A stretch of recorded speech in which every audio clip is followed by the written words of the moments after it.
모레노의 사이코 드라마 유튜브 특강 제4강 모레노의 자발성을 시작하겠습니다.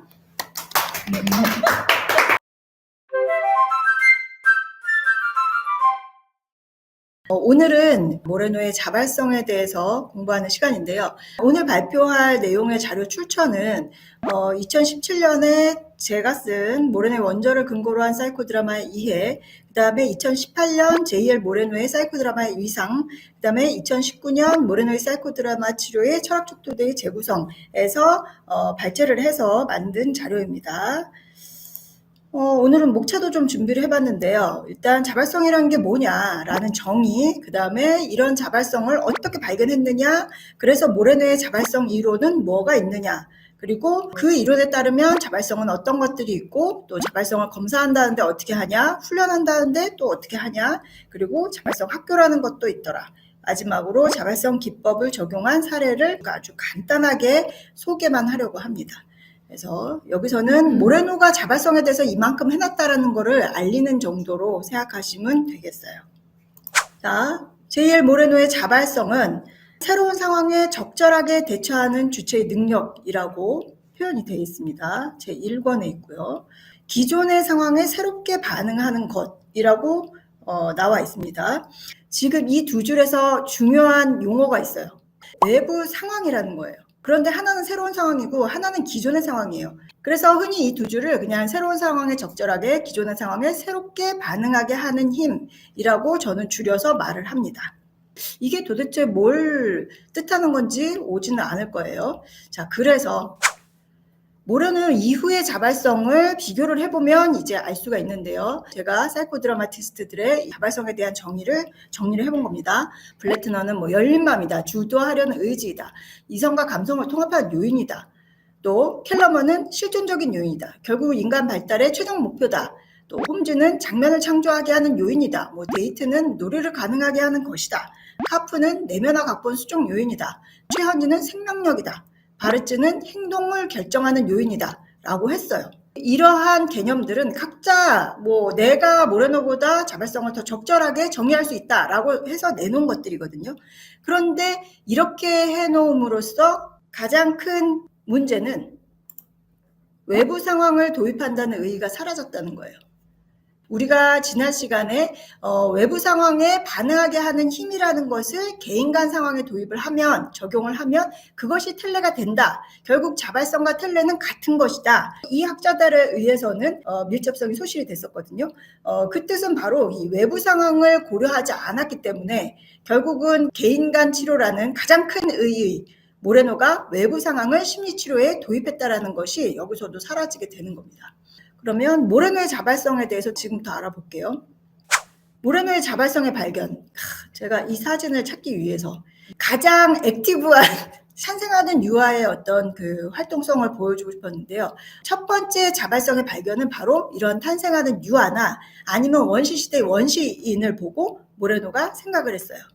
일종의 적응의 자발성이라고 할 수 있는데요. 탄생을 하는 순간에 새로운 상황에 들어가는 거죠. 그래서 이 아이한테 필요한 자발성은 바로 새로운 상황에 적절하게 반응하는 그 자발성이 필요한데요.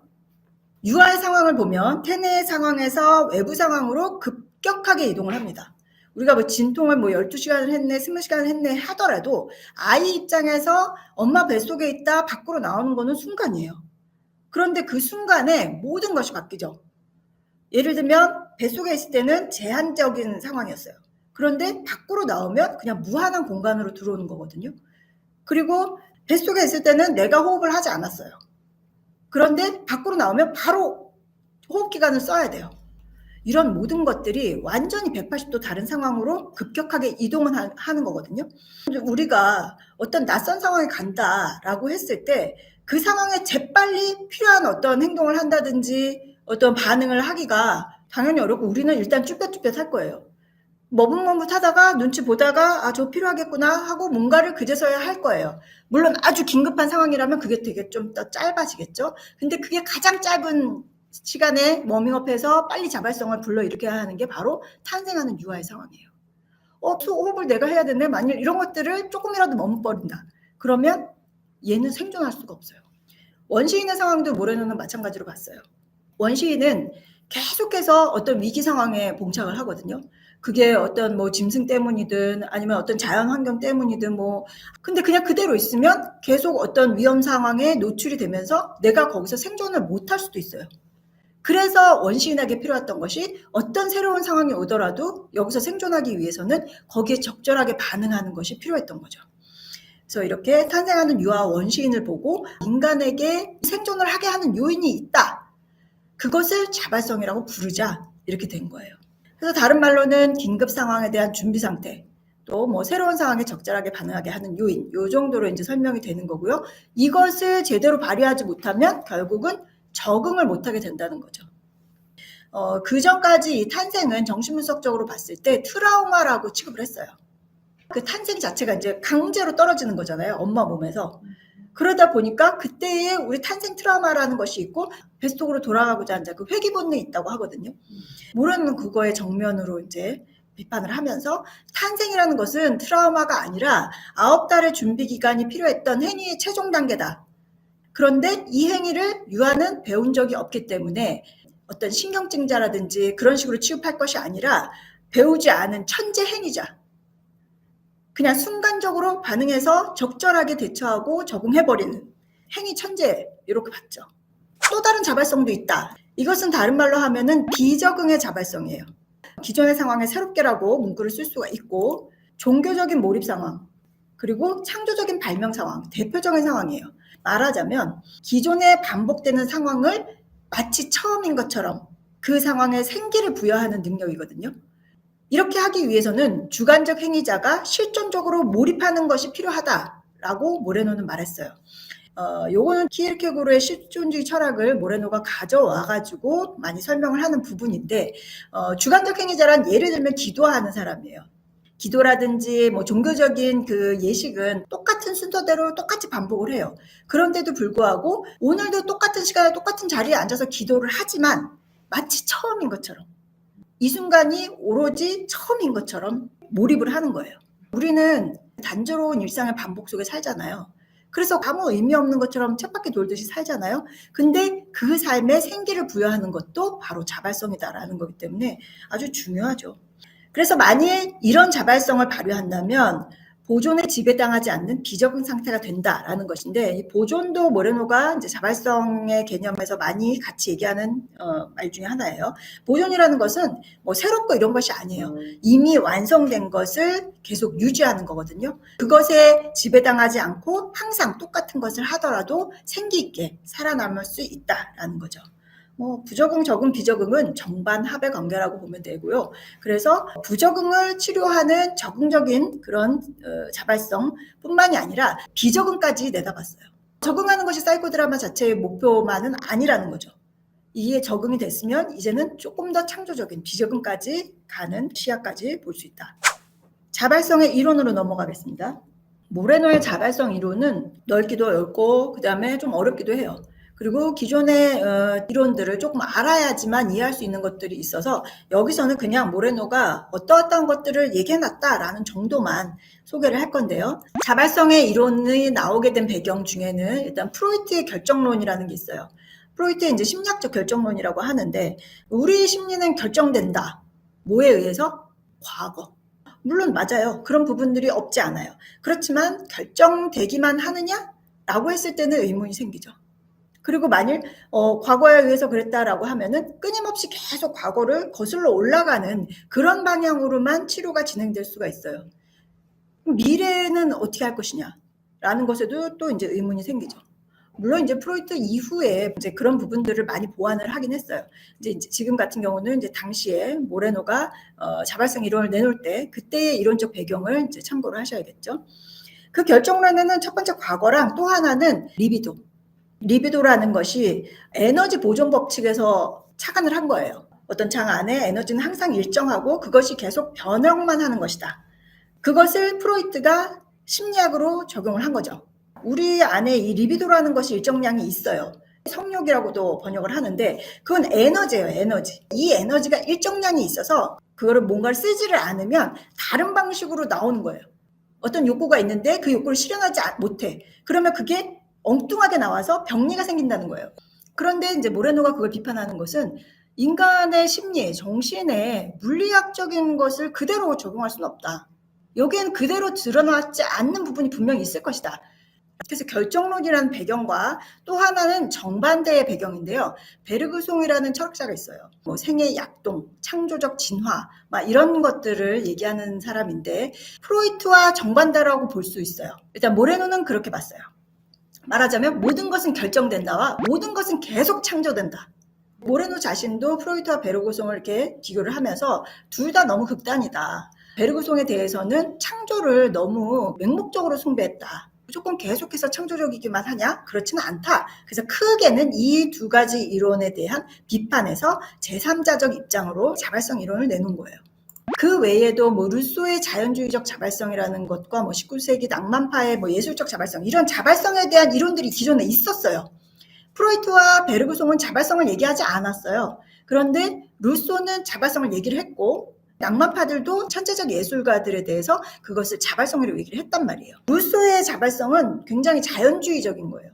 예를 들면 루소의 책 중에 인간 불평등 기원론이라는 책이 있어요. 인류가 자연주의 안에서 인간답게 살다가 불편하니까 개선을 하려고 하다가 인간의 불평등이 생겼다, 이거예요. 개선하는 부분을 좋게 보질 않아요. 원래 자연주의적인 인간이 좋았다. 아주 간단하게 얘기하면 그런 얘기거든요. 근데 모레노가 말하려는 자발성은 그런 거 아니다.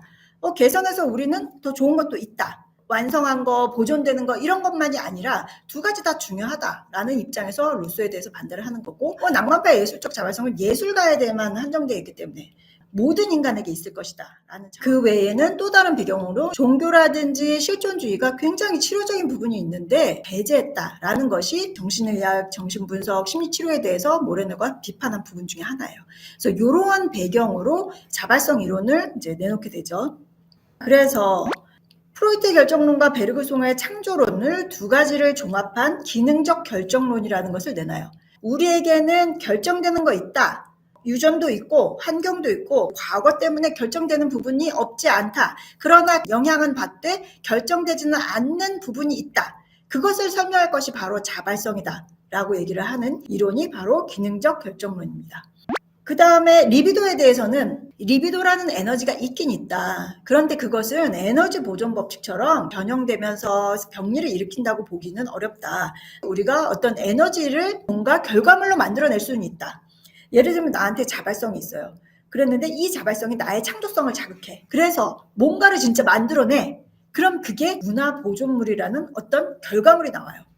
이 용어는 모레노의 용어예요. 이 문화 보존물은 사실은 우리가 사용하는 모든 것이에요. 언어도 문화 보존물이고요. 인류가 고안한 모든 것이 문화 보존물이에요. 그런데 리비도가 어디 있느냐? 이 완성된 것으로 나타난 거. 여기에 그 에너지가 들어가 있다. 그러니까 나간 거야. 안에만 있는 것이 아니에요. 이 나간 것이 다시 우리에게 들어올 수가 있어. 우리는 항상 어떤 완성된 거에 머무르진 않잖아요. 더 발전되잖아. 전혀 이제는 더 이상 갈 곳이 없을 것 같지만 거기서 또 새로운 게 나와. 그것이 다시 자발성의 자양분이 되는 거예요. 그러면서 이거는 계속 순환을 하죠. 이제 모레노의 그림이에요. 자발성, 창조성, 문화 보존물. 그래서 이게 자극을 하고 이게 수용이 되고 이러면서 이쪽으로 문화 보존물이 완성이 돼요. 이것이 다시 이쪽으로 가서 자발성의 자양분이 되고 계속 순환해요. 이렇게. 그 다음에는 뭐 창조자 생존, 창조혁명, 창조통치 이런 것들이 있는데 창조자 생존은 적자 생존 대신 내놓는 이론이에요. 적자가 생존하는 것이 아니라 창조할 수 있는 사람이 생존한다.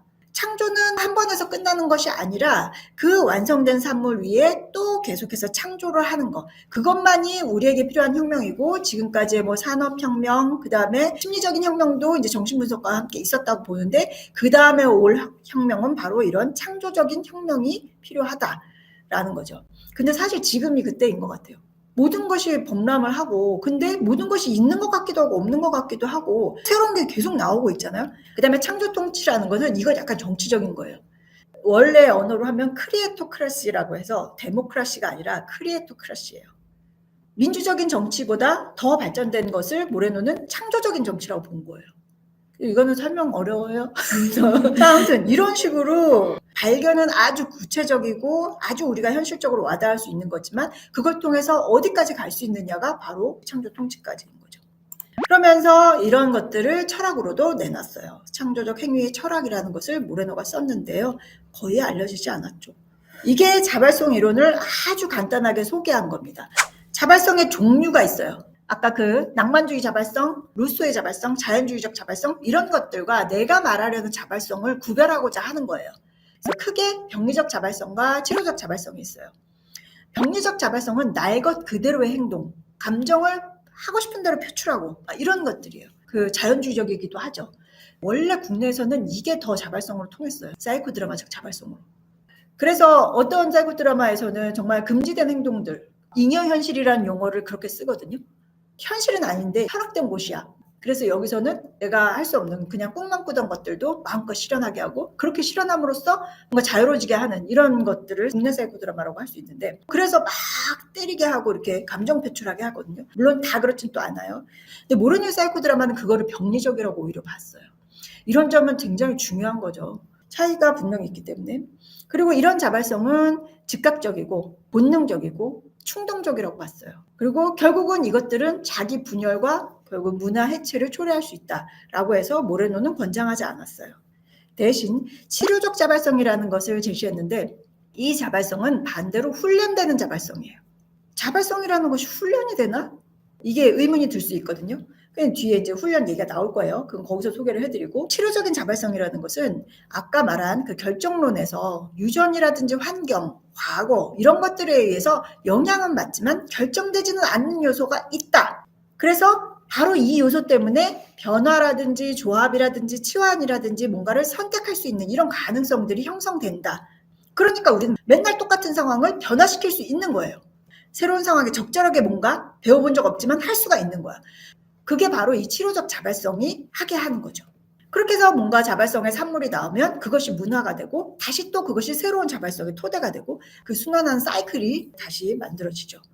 그러니까 타고나는 것은 분명히 있는 것 같지만 그것이 훈련이 됨으로써 더 개선되고 발달을 하게 된다는 거죠. 훈련이라는 말과 자발성이라는 말이 전혀 어울리지 않는 용어들로 이해되고 하거든요. 왜냐면 자발성을 날 것 그대로라고 생각했는데 그걸 훈련시키면 어떻게 돼? 그러면 비자발적이 되는 거잖아요. 그래서 이런 거에 대한 개념을 혼동을 할 수가 있어서 이런 부분들이 중요하다는 겁니다. 그 다음에 자발성 검사와 자발성 훈련인데요. 자발성이라는 것은 날 것 그대로다라고 했을 때는 뭔가 측정과는 거리가 멀게 돼요. 그런데 모레노가 말한 자발성은 훈련되는 자발성이에요. 그러니까 내가 얼마나 더 훈련된 자발성을 가지고 있느냐 그리고 그 나의 자발성의 적절성이 어느 정도냐라는 것을 테스트할 수 있다는 거예요. 그래서 이 자발성 검사는 검사 방법이 곧 훈련 방법이에요. 그래서 검사와 훈련이 동일하게 이루어져요. 이 자발성 검사를 모레노가 심리검사의 하나로 내놓은 거예요. 근데 그 전까지는 심리검사는 지금도 마찬가지로 문항형 검사거든요. 질문지에다가 우리가 답을 하잖아요. 나는 주로 이러이러하다라고 해. 그럼 내가 뭐 매우 그런 것 같아. 조금 그런 것 같아. 그러니까 내가 나에 대해서 생각하는 거를 표기하는 거예요. 실제의 나하고는 좀 다를 수 있어요. 그리고 얼마든지 내가 의도해서 다르게 할 수 있어. 물론 그런 것들을 걸러내는 문항들이 다 있어요. 그래서 그렇게 우습게 볼 수는 없어요. 그렇지만 그럼에도 불구하고 내가 생각하는 주관적 편향이 있어요. 나를 더 좋게 보느냐, 나를 좀 깎아내리느냐, 그 주관적 편향에서 완전히 자유로울 수는 없어요. 그런데 내가 나를 생각하는 게 아니라 내가 나를 그대로 보여주면은 이건 정말 객관적이잖아요. 그래서 검사가 문항형이 아니라 상황적으로 해야 된다라는 차원에서 심리검사로 자발성 검사를 내놓은 거예요. 지시는 간단해요. 지금 주어지는 이 상황이 마치 진짜인 것처럼 그 상황에 투신해서 그 상황의 요구를 실행하라. 뭐 예를 들면 불이 났어. 불이 났는데 어떻게 할래? 딱 이러면은 저는 첫 번째 불을 끄고요. 그 다음에 이렇게 하는 게 아니에요. 보여주세요. 그럼 바로 해야 돼요. 그러면 행동 하나하나를 다 체크해요. 준비 시간, 워밍업 시간, 준비한 다음에 행위가 얼마나 길었나, 짧았나, 적절했나, 그 다음에 행위의 내용, 무슨 행동을 했나. 그래서 실제로 사이코 드라마 1권 책에 보면은 그 불난 상황에서 테스트하는 사람들 나와요.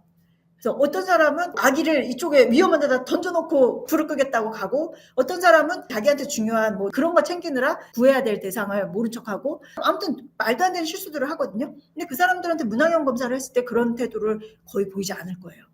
자기가 그렇게 행동하리라고 전혀 생각 안 할 거예요. 그런데 상황 속에 들어가면 그냥 그렇게 보이는 거지. 테스트는 1단계는 아주 단순해요. 그런데 상황이 다음 단계로 넘어갈수록 점점 복잡해져요. 더 정교한 자발성이 요구된다는 거죠. 그래서 이 자발성 테스트의 방식으로 감정 검사를 할 수가 있어요. 심리 검사. 감정과 관련된 상황을 만들면 되는 거거든요. 그 다음에 성격 검사 당연히 돼요. 그리고 인간관계 검사 돼요.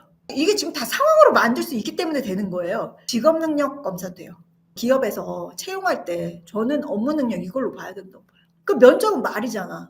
그리고 아까 문학형 검사처럼 내 생각을 말한단 말이야. 전 이렇게 하겠습니다. 이러는데 막상 상황이 되면 전혀 다른 반응을 보일 수도 있거든요. 이러한 자발성 테스트와 훈련 결과 실제로 이런 변화가 있었다고 해요. 상황에 대해서 유연성이 증가해요. 이런 방식으로 검사도 하지만 훈련도 한다고 했잖아요. 계속해서 그 상황에 들어가면은요, 터득을 할 수밖에 없어요. 그렇지만 상황을 그대로 컨트롤 CV로 똑같이 하는 것이 아니라 위기의 수준은 같되 내용이 달라져야죠. 그러면 유연성이 커진다는 거예요. 그러니까 대처가 능숙해지겠죠, 당연히. 그리고 소통 능력도 증가한다고 해요. 그리고 즉흥을 산출하는 능력도 증가해요. 즉흥적으로 뭔가를 순간적으로 산출하는 능력이라는 것은 안 쓰면 없어지거든요. 뭐 창작이라든지 이런 거 하던 사람들은 알 거예요. 안 하다 보면은 안 돼요. 그런데 이런 능력도 증가시킬 수가 있다고 해요. 그리고 어떤 행위에 필요한 워밍업을 습득하는 거, 이것도 더 촉진이 된다고 해요.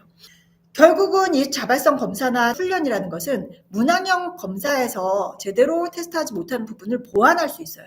그래서 반드시 이 두 가지가 같이 되면 좋겠다라는 거고, 실제 데이터가 측정된다라는 것도 아주 좋은 점이죠. 실제 데이터라는 것은 아까 말한 전체 반응하는 데 걸린 시간, 그 다음에 행동의 범위, 강도. 근데 그게 비교가 돼요. 객관적인 자료니까. 근데 아무리 평가자가 객관적으로 한다고 해도 그냥 어떤 서술만 가지고 두 사람 비교한다 그래요. 이게 나의 주관적 편향이 갈 수가 있거든. 그런데 그렇지 않고 정말 이 사람은 10번 했는데 이 사람은 7번 했다. 그럼 그냥 그 수치로 비교가 되는 거잖아요. 그다음에 능력을 총체적으로 진단할 수 있어요. 지금 같은 경우는 지능 검사, 뭐 성향 검사 이렇게 하면서 다 나누잖아요, 인간을. 근데 인간은 쪼개질 수는 없는 건데 마치 그 부분이 나의 전부인 것처럼 취급이 되죠. 그렇지만 이 상황 속에 들어가면은 이 신체를 비롯해서 정신적인 것까지 나의 능력을 다 총동원해야 되기 때문에 총체적인 평가가 가능하다는 거예요. 그리고 보통 심리검사가 객관적인 검사 아니면 투사검사라고 하거든요. 객관적인 검사, 문항형 검사 이런 거예요. 투사검사는 그림 검사. 혹은 로샤 검사 같이 그림 보여주고 뭐가 연상되냐, 내가 주관적으로 그걸 어떻게 보느냐 이런 검사거든요. 근데 상황 검사는 이 두 가지가 다 돼요. 왜냐하면 똑같은 상황인데 다르게 받아들이는 그런 부분이 익힐 수 있으니까. 그런데 객관적인 거는 그거에 대해서 내가 어떻게 반응했는지가 다 보이니까 측정되고. 그리고 최첨단 검사.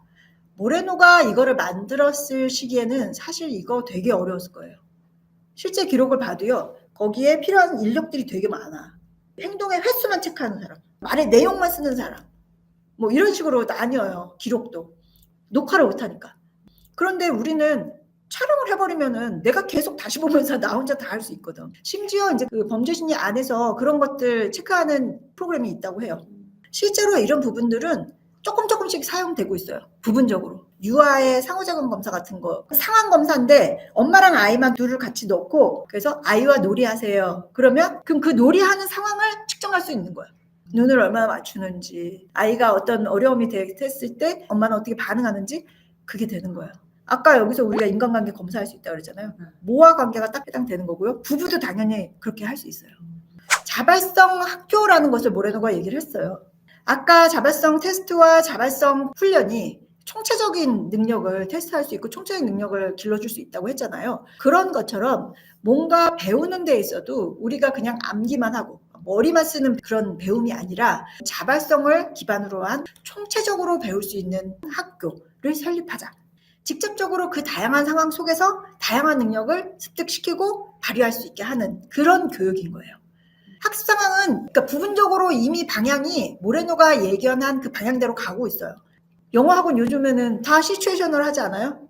우리 옛날에는 단어들, 그 문장들 그냥 그거 그냥 막 달달 외운 다음에 가서 생각 안 나잖아요. 그런 것들이 지금은 다 상황에서 가르친다니까요. 그다음에 생활 상황에서 배워야 될 게 너무 많잖아요. 그 상황에서 아이가 어떻게 해야 적절한 것인지를 너 이럴 때는 이렇게 해야 돼, 저렇게 해야 돼가 아니라 상황에 넣어버리는 거예요. 그랬을 때 다른 사람들이 반응을 어떻게 하는지, 내가 만약 되게 부적절하게 해, 그러면 다른 사람들이 다 싫어할 거 아니에요. 그 상황에 노출이 되는 거죠. 하지만 이거는 연습할 수 있는 상황이라는 거죠. 그랬을 때 거울 기법처럼 나와서 보고 다시 해보게 하고, 그러니까 그 부족한 걸 배울 때까지 계속 플레잉을 하는 거예요. 그 안에서. 목표는 능력을 종합적으로 향상시키는 거예요. 그래서 총체적 체험을 통해서 이제 능력을 그렇게 향상시키는 거고, 실제로 모레노가 이제 거기다 실은 그 학교 내용에서는 식물 수업이 있어요. 근데 식물은 뭐 뿌리, 줄기, 잎 뭐 이렇게 우린 그것부터 배우잖아요. 그런데 그렇게 배우지 않아.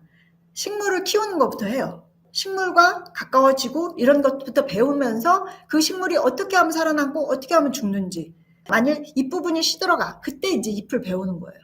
그래서 이렇게 배운 것과 기억에 의존한 배움이 당연히 큰 차이가 있을 수밖에 없다라는 거죠. 마지막으로 자발성 기법 적용 사례가 많이 있어요. 그래서 여기는 제가 그냥 간단하게 이렇게만 해놨는데, 일단 뭐 강박적이고 뭐 과학적인 이런 로버트의 사례에서는, 로버트라는 남편이 시간 강박, 공간 강박 이런 게 있어요. 그 자리에 있어야 돼요. 그 시간에 꼭 가야 되는데 맨날 늦어. 그 강박 때문에 걱정하다가 일을 더 만들어요. 근데 이 사람에게는 보조자들, 이 세팅이 다 이 사람의 시간 개념에 맞춰줘요. 그래서 시간을 느려. 그래서 실제로 이 사람이 막 시달리는, 쫓기는 듯한 그런 것들을 해소시켜주는 그런 방향으로 가고요. 그리고 손떨림이 생긴 수석 연주자는, 이 사람 바이올리니스트인데 손이 떨려요. 그래서 이 사람에게는 이 사람의 자발성을 늘려주기 위해서 즉흥 연주를 시키죠. 남이 만들어 놓은 작품을 계속 연주하던 사람이었어요. 연주자잖아. 그런데 이 사람이 왜 떨렸느냐, 그 원인을 자발성으로 봤어요. 발휘되지 못한 자발성이 이렇게 신경증적으로 나오는 거죠. 말더듬이 조는 조의 언어라는 것을 창조하게 해요. 기존의 언어 법칙에 구애받는 거거든, 이 사람이. 기존의 언어 규칙을 깨. 기존의 언어가 아닌 내 마음대로 소리를 내는 거야. 그런 다음에 그 사람의 언어 규칙을 찾아내서 그 조의 언어라고 이름을 붙여주는데, 조의 언어를 쓸 때는 조는 안 더듬어. 그럼 얼굴 경련이 있는 남자의 사례 같은 경우는, 이 사람은 이쪽에 여자가 있거나 빛이 쪼여지거나, 빛이라는 건 뭔가 시선이거든요. 그런 것들 때문에 경련이 일어난다는 거를 알게 돼요. 그래서 더 큰 역할을 줘서 이 작은 역할로 인한 어떤 워밍업이 더 큰 워밍업에 흡수되도록 하는 그런 식으로 치료를 하는데, 워밍업 치료라고도 해요. 그거는 워밍업을 바꿔주는 치료인데, 뭔가 반응하려고 하는 게 자발성이잖아요. 근데 반응을 실제로 행위로 하기까지의 그 사이가 워밍업이에요. 그러니까 이게 전체적으로 문제가 생기기 때문에 이것을 하나하나 나중에 행위에 개입할지 워밍업에 개입할지, 아니면 자발성 자체에 시작할 때 개입을 할지, 요거에 따라 다른데, 이 사람 같은 경우는 자발성 그 다음인 워밍업에 개입을 함으로써 이 자발성이 제대로 나오게끔 하는 거죠. 그 다음에 어머니를 때리는 존의 사례 같은 경우는, 어머니를 자꾸 때려가지고 이제 치료받으러 엄마랑 둘이 왔어요. 처음에는 왜 때리나 이제 했는데, 아무리 이유를 들어봐야 뭐 얘가 뭐 이유를 똑바로 말을 못하죠. 그랬는데 두 사람에게 여러 모자 역할을 줘요. 실제로 현실적인 모자 관계 외에 좀 더 상징적인 거를 부여를 함으로써 지금의 우리 역할이 아닌 다른 상황에서 즉흥적으로 순간적으로 뭔가 더 적절하게 나의 자발성을 발휘하게 하죠. 여왕에서 뭐 교수와 교수 아들 뭐 아무튼 뭔가 좀 직책이 있고 함부로 할 수 없는 어떤 그런 거에서 점점점 현실에 가까운 모자로 오면서 치료를 하죠. 자, 여기까지고요. 다음 시간까지 새로운 상황에 적절하게, 기존의 상황에 새롭게 반응 한번 해보시라는 말씀을 전합니다.